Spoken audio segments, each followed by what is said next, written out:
Yeah, after a short break of what, like 2 days, I think it's time we get back to wrestling game reviews. After all, I found several more I wanted to now cover, some of which are just variations of what I've already reviewed, but several are new. Today, however, we'll look at a variation of one I did cover last year and found it to be tons of fun. This is Title Match Pro Wrestling for the Atari 7800, but is it any better than the 2600 version? Let's get into it. Okay, place your bets. Title Match Pro Wrestling was developed by Imagineering Inc. and published by Absolute Entertainment in the year 1989 for Atari 7800, just 2 years after the 2600 version in 1987. This one features better graphics, but what else could it possibly have to offer over the 2600 version? Well, let's find out by jumping straight into the character selection. As one does. The character selection includes Mr. Mean. I'm already coming out here flexing a little bit, letting you know how seriously I'm taking this challenge, so allow me to slip into something a little bit more comfortable.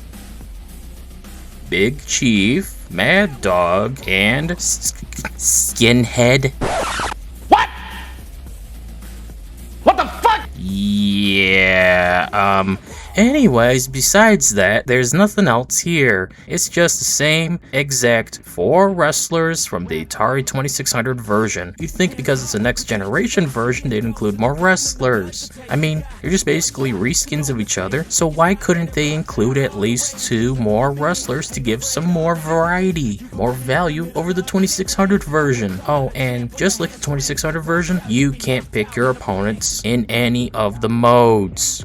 Gay, totally gay. The modes are all the same as with the Atari 2600 version, meaning you got one-on-one single player, tag team single player, one-on-one multiplayer, and tag team multiplayer. Yep, that's it. For a next generation version, you'd expect more, but not with Atari, I guess. I mean, really, they couldn't have included something else? Wasn't hardcore a thing back then? What about Cage? Or even Tornado Tag? Royal Rumble? Whatever, I guess. Just means less work for me in this review. Just like the Atari 2600 version, this game has some wonky controls and gameplay. Basically, it can be summarized as this: just wiggle the stick all over the place and mash the red button and hope for the best.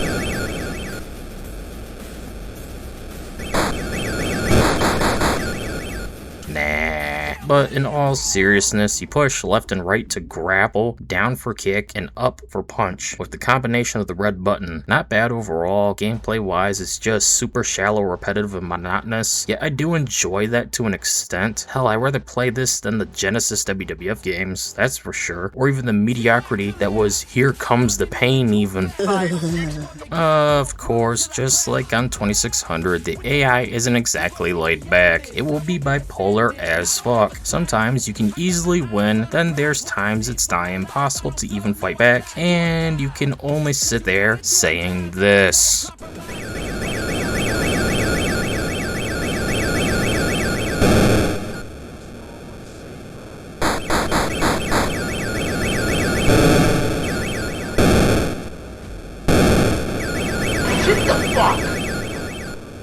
And that's the entirety of this game, really. Just mash buttons and hope to win. There's no variety in arenas, modes, wrestlers, you name it. I just wish there was more to this version mechanically is all.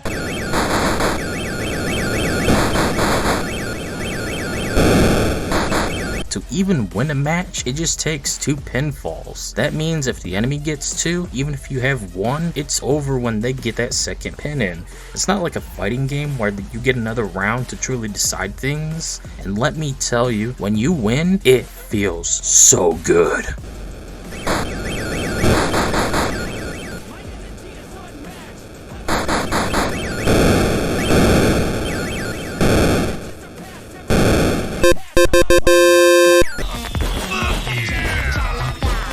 Thankfully, you got 2 match types to play with, so while one-on-one can get old after a few matches, I had more fun and tension in tag team mode. Sadly, you cannot pick your opponents in this mode either, but you can pick your tag team partner, you know, if the AI doesn't pick the character you wanted in the first place. After that, you just brutalize the enemy and pin them to win. If you go down towards your partner, you'll tag them in, swapping spots, each with their own energy bar. This can benefit you or screw you over if the enemy tags in their partner, leading you to being easily overwhelmed. Thankfully, when you get 2 pins, the match is over and you win. Your team even does a little victory dance. It ain't no too cool, but it'll do. Oh yeah, I boogie, boogie, dance, dance, dance, boogie, boogie, boogie. There's no real differences between the Atari 2600 and Atari 7800 versions, outside of graphics, that is. Just look, it's the same roster, same amount of content, same modes, and even the same controls and gameplay. It just looks better. So you're not missing out if you only play one over the other. This makes this version less desirable than the original release. Unless you're a graphic whore, just stick to the 2600 version. The simplistic gameplay fits that controller quite well in comparison to whatever the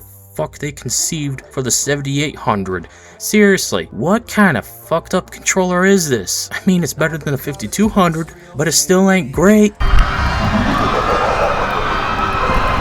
At the end of the day, title match Pro Wrestling for the Atari 7800 is an average game worth playing. Whichever version you decide to play, it's the same mechanically and content wise, just graphically different. I enjoy both versions, and it's fun to boot up for a quick match in wrestling whenever I'm in the mood for some. I'm glad to be back to reviewing wrestling games. Eventually we'll get to Legends of WrestleMania when I can work out the technical problems. Till then, however, anyways, that's it for this video. See you all later. Oh yeah, I boogie, boogie, dance, dance, dance, boogie, boogie, boogie.